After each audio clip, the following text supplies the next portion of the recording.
public inquiry could finally gain access to Boris Johnson's WhatsApp messages after a record of the passcode on an old phone was found. The former Prime Minister has said he wasn't sure of the code, and there were fears getting it wrong could lead to data being wiped from the phone. Our political correspondent Leila Nathu joins us from Westminster. How was this worked out in the end, Leila?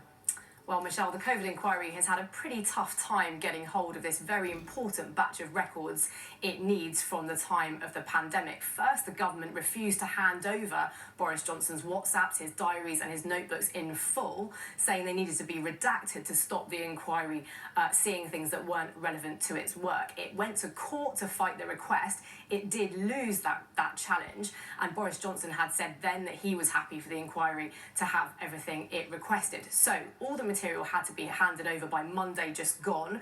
It was, except for Boris Johnson's crucial WhatsApp messages from an old phone he had to stop using back in May 2021, because then it had emerged his number had been floating around online for years. Why the hold up now? Well, it appears that Boris Johnson couldn't be certain of the phone's PIN, and there was some concern that if he repeatedly put in the wrong one, then data could be lost. Now, though, we understand the Cabinet Office does have a record of his PIN. We don't know how routine that is, but it looks as though those messages could finally be retrieved. Now, I have to say, we don't really have a clear picture of all of those issues surrounding the extraction of the messages from the old phone, and we don't now know when the inquiry is going to get them, but it certainly hasn't been a satisfactory process for the inquiry or for those who want to see it get on with its work. Leila Nathu in Westminster, thank you.